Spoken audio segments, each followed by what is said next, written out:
Hello everyone. In this video we are going to cover probability distributions. This is the suggested reading list. I would strongly encourage you to not just go through these slides in the video but also read the text, because that has a lot more information and which is not possible for me to cover in videos. So let's begin by understanding what exactly we mean by probability distributions.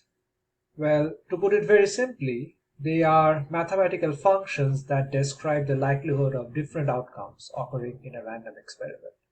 So when we do an experiment, we can get multiple outcomes. Each outcome comes with an associated probability.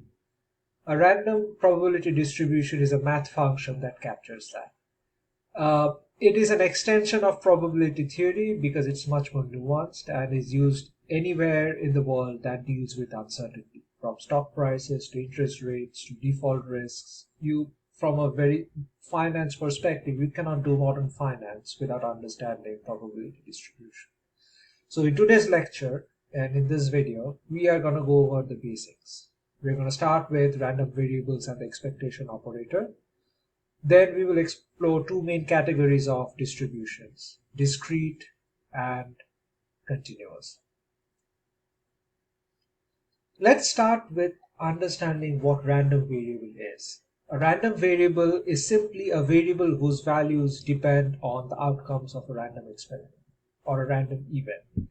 It's basically a way of assigning numerical values to results of an experiment, where each value comes with an associated probability. In finance, consider X representing the daily return of a stock. Now, before the market opens, we don't know what the return will be. It can be positive, negative, or zero, and that's why that return is a random variable. Similarly, Y could be the number of trades that occur for a particular stock in a day. We do not know in advance exactly how many trades will happen, but we can model it as a random variable. Z might represent the time until the next market crash happens. Again, we don't know when it will happen, but we can model the waiting time as a random variable. Now, random variables come in two main types, as I said, discrete and continuous. Discrete random variables take on countable values, like the number of trades that happen in a day. You can either make 3 trades or 4, but you cannot make 3.5. It has to be a whole number. Continuous variables, on the other hand, can take any value within an interval. For example, a stock price can be anything between 100 and 101. Temperature can be anything between 35 degrees Celsius and 36 degrees Celsius. It can take infinite possible values within any given range. Understanding the type of variable you are dealing with is the first step in choosing the right distribution to model it. So let's move on and see how we can extract useful information from these random variables. But before that, we need to take a pause and understand this expectation operator over here, E square bracket X. Now, what this expression captures is essentially the long run average of a random variable. What you would expect to get on average if you repeat an experiment many times. For discrete random variables, calculating the expected value is pretty straightforward. You just multiply each possible value by its probability and then just sum it up. So expectation X is sum over all observations. All the xi's are the different values, or xi is the value of the random variable cap x corresponding to the ith observation, multiplied by the probability that cap x will take the value small x. For a continuous variable, the idea is the same, but we replace summation with integration. It's just a more granular form of addition. Here's an example. So suppose you have a stock A that has only 3 possible returns. Either the return can be negative 5% or 0% or 10%. And the corresponding probabilities are 0.2, 0.5, and 0.3. So the expected return on this stock is going to be negative 5 times 0.2 plus 0 times 0.5 plus 10 times 0.3. which will give you 2%. Now, what this means is that if you invest in this stock many times, you would expect an average return of 2%. Now, of course, in no single investment you would actually get 2% because those numbers are either going to be -5, 0, or 10. But if you keep investing, then in the long run, the average would work out to be 2%. So what this expected value gives us is a single number that summarizes the center of the probability distribution, which is incredibly useful in finance and other domains as well. So let's look at some of the properties. The expectation operator has several useful properties that makes working with random variables very easy. One of the most important properties is linearity, which tells us that expectation of a scalar A times random variable X plus a scalar B times random variable Y, the expectation of this expression is the same as A times EX plus B times EY. In other words, the expectation of a linear combination is the same as the linear combination of the expectations. Now, this has a direct application in portfolio theory.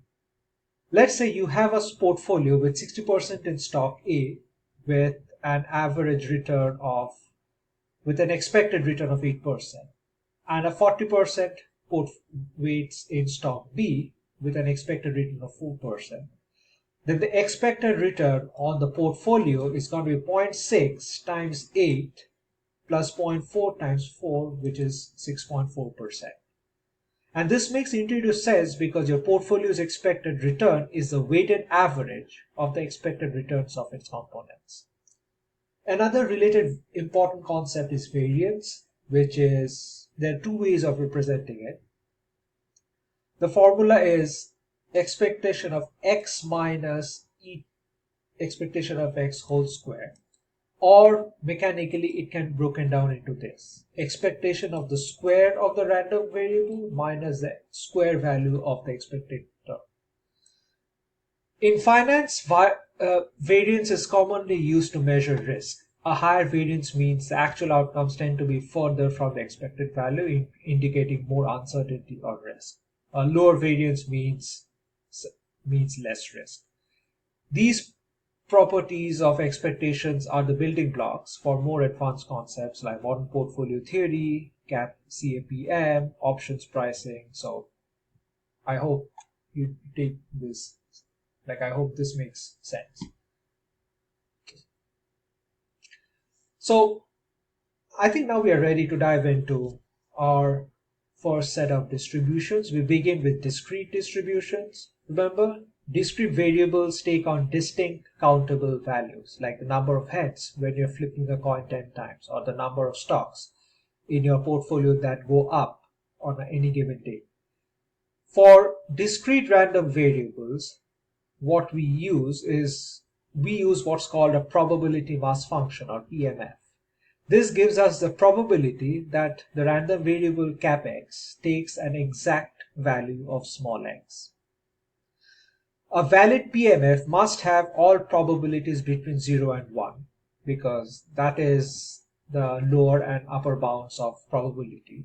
And the sum of all the probabilities must always equal 1. We also have a concept called cumulative distribution function, or CDF in short, which gives us CapF of x, which is the probability that the random variable CapX can take any value up to small x. So what this means is that the CDF of at any point x is basically the sum of all the PMFs up to that point. In this video and in this course, we will cover three types of discrete random variables: binomial, which models a number of successes in a fixed number of trials, like how many stocks in your portfolio beats the market on a given day. Next, we will cover discrete uniform distributions, where all possible values have equal probabilities, like rolling a fair die. And the third is Poisson, It models rare events occurring over time or space, like the number of times stock market crashes in a decade, or the number of customers defaulting on a loan in a month. Each of these distributions have have very specific characteristics and applications that make them suitable for different scenarios. So it's important that you understand what these distributions are and how they function so that you can apply the appropriate distribution in appropriate scenarios.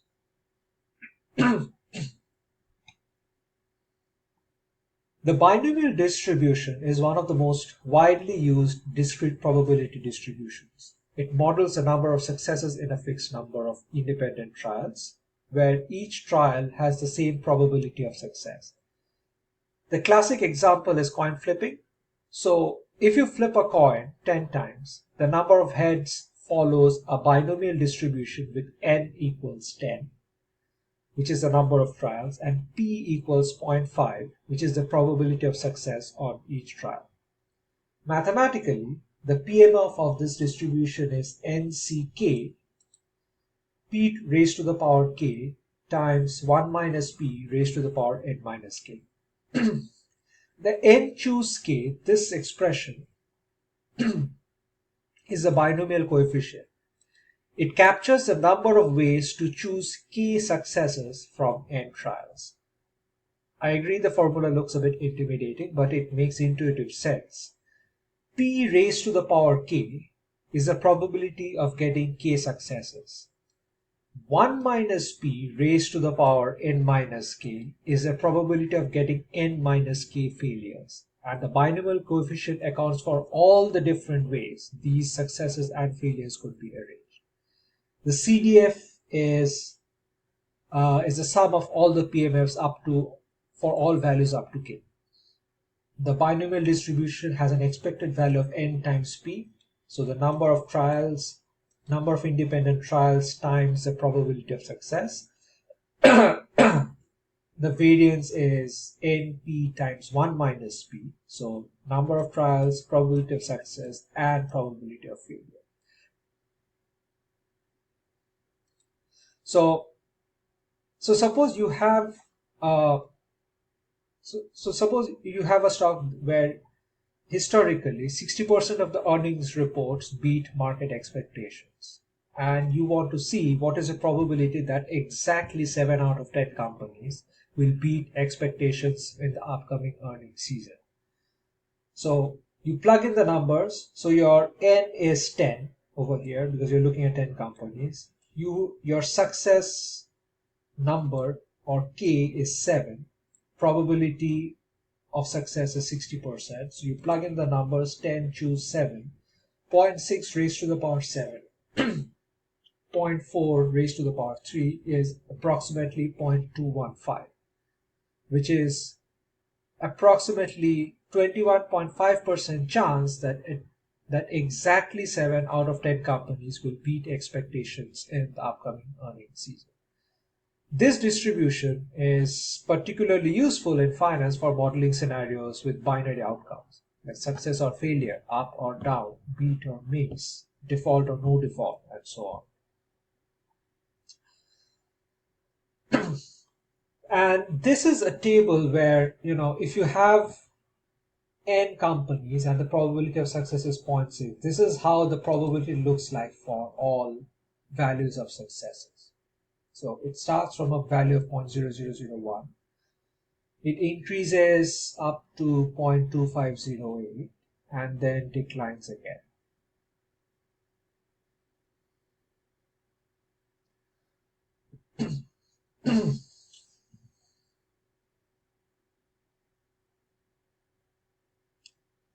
The discrete uniform distribution is perhaps the simplest probability distribution to work with, because here all possible values of the discrete random variable have equal probability of occurrence. The most classic example is rolling a fair die. Outcomes can be 1, 2, 3, 4, 5, and 6, and each outcome has the same probability of occurring, which is 1 over 6. Mathematically, for a distribution like this, the PMF is just 1 upon n. So If you have 6 outcomes or 6 possible values, then PMF is 1 over 6. If you have n possible values, then PMF is 1 over n. The CDF it looks a bit scary, but what this sign means is that it's a floor function. So the greatest integer less than or equal to this. The expectation is just the average, x1 plus x2 up to xn by n. So for any range a to b, expected value is a plus b by 2, and the variance is b minus a plus 1 whole square minus 1 by 12. This is just the math. Typically what we do is that we define the range. So when we say x follows a random uniform distribution, we also specify the range within which it follows a random like a discrete distribution.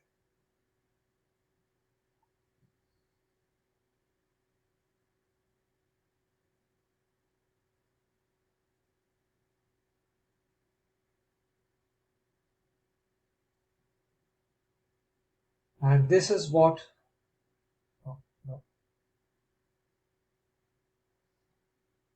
the Poisson distribution is important because it models a number of events occurring in a fixed interval of time or space. Assuming these events happen with a known constant mean rate independent of each other. Some typical examples include the number of customers arriving at a bank in an hour. It can be number of defects in a manufactured product, phone calls received by a call center in a minute, loan defaults a bank experiences in a month. So a Poisson distribution has one single parameter that we refer to as lambda. This is the parameter of the distribution. It represents both the mean and the variance. And the probability mass function is lambda raised to the power k times e to the power minus lambda whole divided by k factorial. The biggest use of this distribution is in finance. Like there are other areas where this gets used a lot as well, but in finance, a big use of this distribution is to model rare events like defaults, bankruptcies, or market crashes. It is also the foundation for more complex models like Poisson process, which we are not going to cover, but it's useful trivia anyway, which is used in queuing theory and insurance math. The key assumption is that the events occur independently and that there exists a constant average rate, which means it can be an assumption that you can challenge, but it's still a reasonable assumption, at least at this level. So in this example, so suppose the bank receives an average of 3 loan defaults per month. In that case, we can say that the process follows Poisson distribution with lambda equals 3. So the probability that the bank faces exactly 2 defaults next month is probably px equals 2. Lambda is 3, so 3 squared times e to the power minus 3 whole divided by 2 factorial, which is 0.224. So probability that the bank faces exactly 2 defaults is approximately 22.4%. And this is the distribution of the probability with an average rate of lambda equals 3.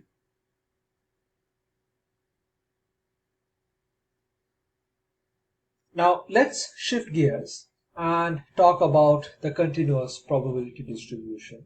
Unlike discrete variables, continuous variables can take any value within a range, like height, weight, time, stock prices. With continuous distribution, we work with a PDF or probability density function instead of a PMF. The key difference is that for a continuous random variable, the probability of a specific value is actually 0 because it's so granular. Instead, we talk about the probability that the variable falls within a range, which we calculate by integrating the PDF over that range. So the probability that x lies in the interval a and b is in the integration a to b fx dx. In this course, we will cover three types of continuous distributions. Continuous uniform, which is the continuous version of the uniform distribution. Exponential distribution that models waiting times between events in a Poisson process. So there's a link between exponential and a Poisson process. And third, the normal distribution, which is probably the most common and most widely used distribution that gives us that famous bell curve. Each of these distributions have unique properties and applications that make them suitable for different types of financial modeling. So it's important to understand all three of them. Continuous uniform distribution, the PDF is defined as f of x equals 1 by b minus a. So it is constant in that interval, doesn't change at all. The CDF is the probability that the variable takes values up to a certain level. For all values below the lower threshold, the CDF is 0 because there is no density. For all values above the upper bound, the CDF is 1 because everything has already been accounted for. Within A and B, the CDF is x minus a by b minus a. The mean of this distribution is a plus b by 2. The variance is b minus a whole square by 12. So if you have a stock price tomorrow between 90 and 110, and if we assume that the stock price follows a continuous uniform distribution, then the PDF is 1 by 110 minus 90, which is 1 over 20. So all values between 90 and 110 are equally likely.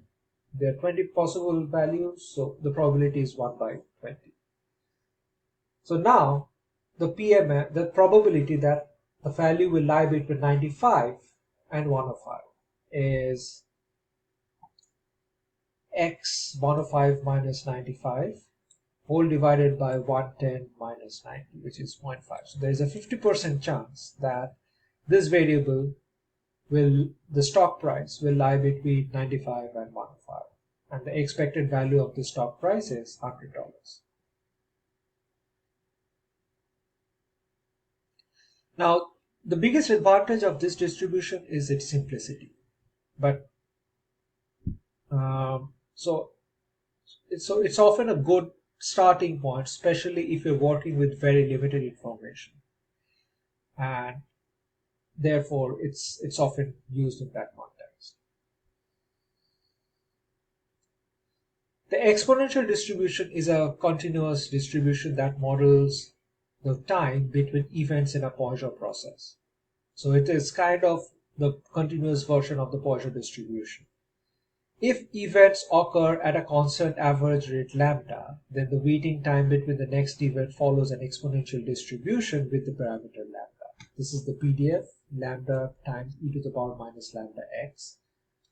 The CDF is 1 minus e to the power minus lambda x. Expectation of x is 1 by lambda. Variance is 1 by lambda square.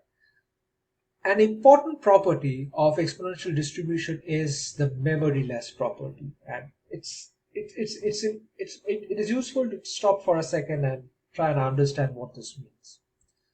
This means that given that you've already waited some amount of time, the expected additional waiting time remains the same.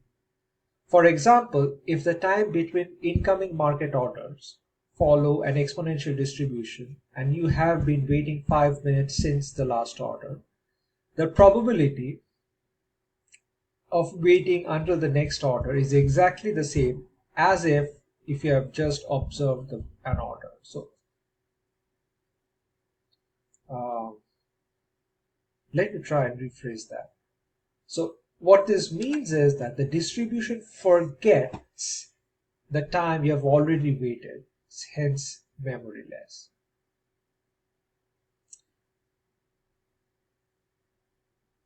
So it doesn't really matter. It doesn't really matter if you have already been waiting for some time. it's the same as starting from scratch and waiting from time zero.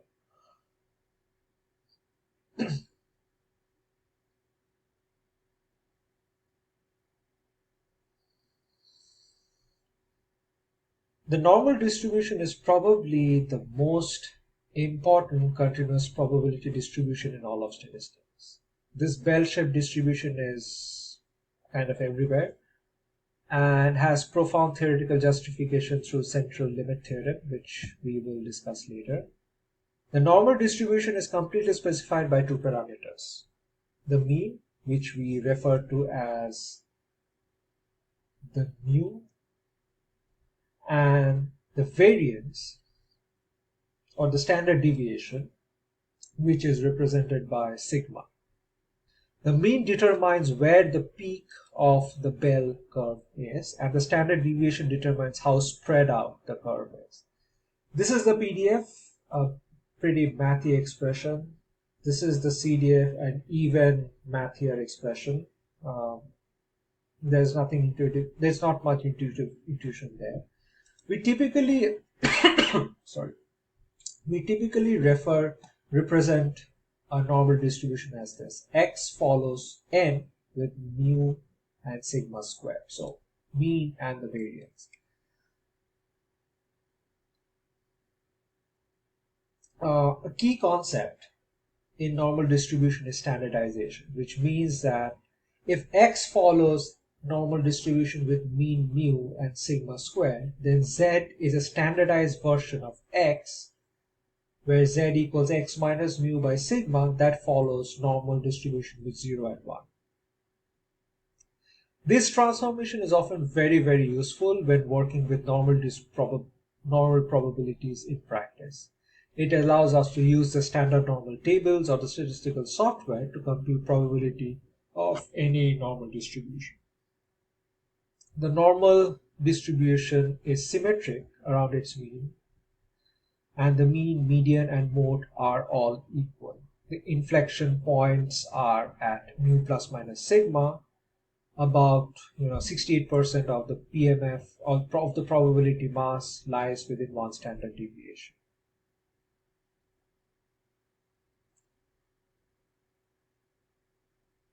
This distribution is used extensively in finance to model various quantities, especially stock returns, price change, and other financial variables.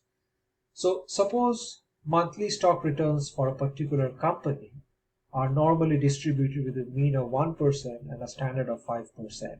We can write that as R follows N with 0.01 and 0.05 squared. Given this model, we might want to answer the questions like, okay, what is the probability of observing a positive return on any given month? Or what is the probability that the return will be between -5 and 7%? To solve these problems, we can standardize the variable R and convert it into a standard normal distribution Z following N01, and then use the standard normal tables or the software.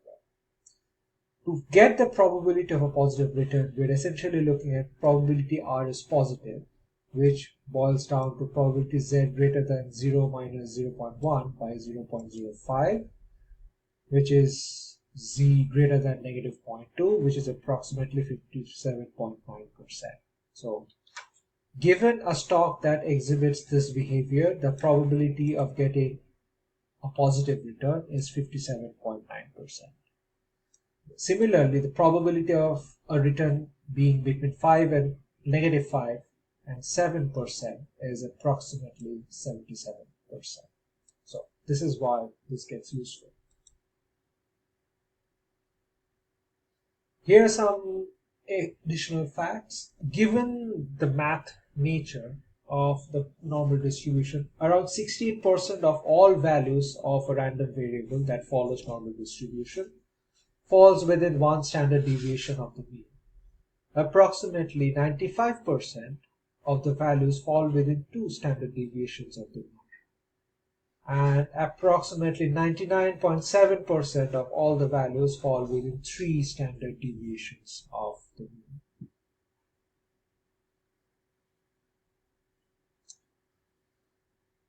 this rule gives us, the reason why this is very useful is because it gives us a powerful tool for quick mental calculation and for understanding the implications of a normal model. So if we use this 68, 95, 99.7 rule, around 68% of the monthly returns will fall within 1 and 5%. One, like, so mu is 0.1, 1%, sigma is 5%. So 68% of the returns will be between -4 and 6%. 95% of the returns will be between -9 and 11%. And 99.7% of the returns will be between -14 and 60%. So now why it becomes useful is that you have these numbers, so you can look at a return and make a judgment about how common that return is. So if you have a return of around, say, 3%, it is falling in a relatively common zone. Whereas if you have a return of 25%, you know that this falls outside of this range. So you are looking at a very, very unusually high return given these numbers.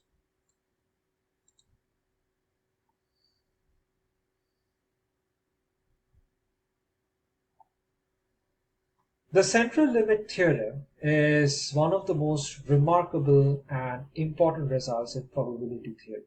It explains why normal distribution is so widely used in statistics and provides the theoretical foundation for many statistical methods. The theorem states that when you take the sum or average of a large number of independent random variables, regardless of their original distribution, the result tends to follow a normal distribution. More formally, if x1, x2 up to xn are independent and identically distributed random variables with mean mu and variance sigma square, then as n tends to infinity, the sum of all these random variables approach normal distribution with mean n times mu and variance n times sigma square. The most beautiful, remarkable thing about CLT is that it doesn't matter what the original distribution of x is. It can be uniform, exponential, binomial, almost any other distribution with finite mean and variance. As long as the number of draws is large enough, the average will be approximately normally distributed. In finance, the examples are pretty profound. So daily stock returns might not be normally distributed. They often have fat tails. But monthly returns, which are sum of daily returns, tend to be more normal.